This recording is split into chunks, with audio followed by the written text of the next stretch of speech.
Let's see it.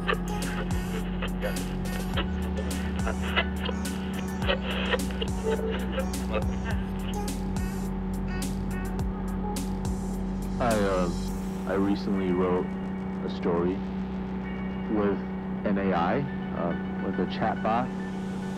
So it's kind of, it's like it's a combined efforts of both of us.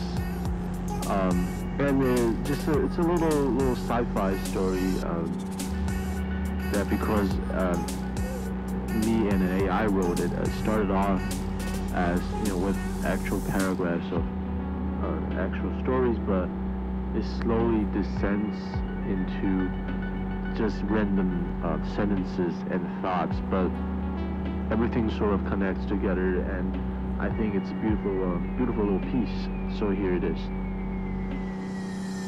John lives on a satellite revolving a dead star, the last settlement of civilization in this dying universe. He has always wanted to explore the vast regions of space. But others told him that it's impossible. Space has cooled down and that there's nothing left out there anymore. The most powerful ship ever built is orbiting a dead star. But one day it will run out of fuel. The last civilization will die with it. Then there will be nothing left to explore. Everything ends, John's mother used to tell him. But if that star is just a few million years old, John will not live to see the end of the universe. But maybe his grandchildren will, or his great-great-grandchildren. But he knows for a fact that the world will end one day, and for that he doesn't want to have kids. He's afraid that they will face the impending doomsday eventually. I want to stay here and see the stars one last time. Every time John stares into the vastness of space, he feels saddened. Is my father among all the stars? Are there any other people in the universe? Are we alone? And will the world go on forever? The universe will die one day. The death of it will bring sadness. But what's the point of sadness? A million years from now, the universe will have ceased to exist. John wants to love, but he cannot love. The universe will not last forever. So what is love? Is the world going to last forever? It won't. I'll see the stars for one last time. Nothing lasts forever. Will the universe end? Will there be no tomorrow? Today is tomorrow. Time is a construct. Death is death. It's nothing special. And that is the only truth. The world goes on like a broken record. Is there any more left to cry?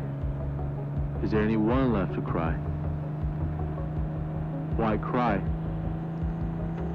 When we are here to do things for others, and when the time comes that there's nothing more, and there's nothing to cry about anymore, the world will fall apart. The world will fall apart, sorry. John decides to leave the ship and explore the dying space. It's death and rebirth. John explores dying space. The universe is dying, and I can feel it. I'm coming to the end of my journey. John is dying too, along with the world, with the universe. And I know I will see the stars again. He feels a warmth inside him. But he knows he cannot take the universe with him, and there's nothing left to do but cry. So he cries inside his helmet. He thinks of his mother. He feels something strange inside him. Warmth, light, and happiness. He wants to touch the stars. There's a world beyond this one. John feels a great need for peace. He decides to take a nap. And I dreamt a dream of space.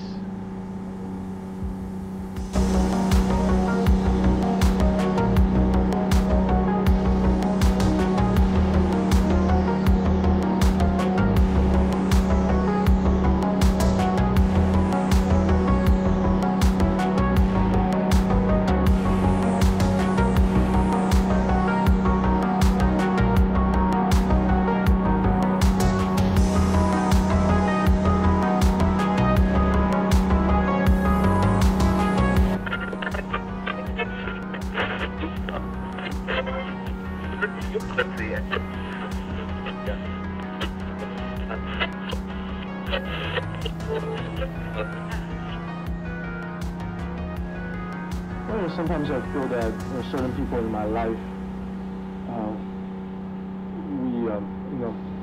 that I care about, right? Maybe friends or family, but I also hate them at the same time.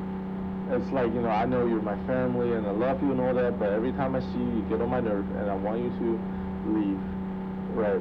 It's kind of like that, and it makes me wonder. It makes me think that, and I had this idea, maybe every type of feelings we have for a person that does not occur during the exact actual moments we are interacting with them is not how we actually feel about this person.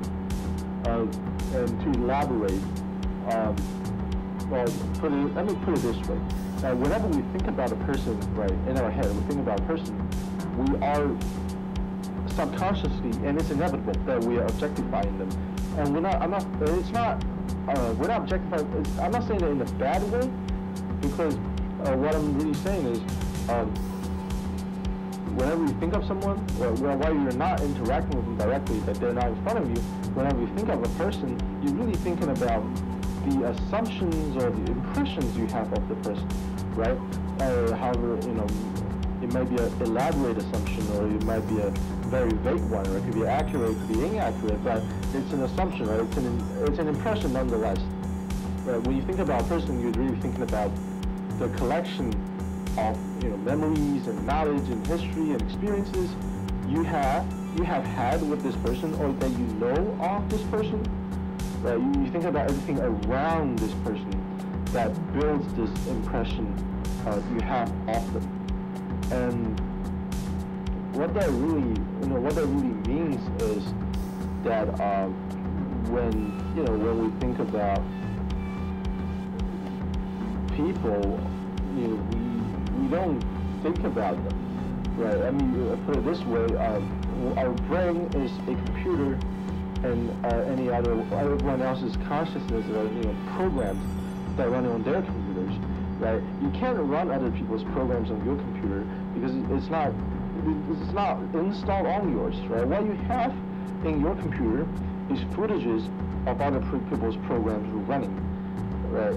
So the memories and experiences.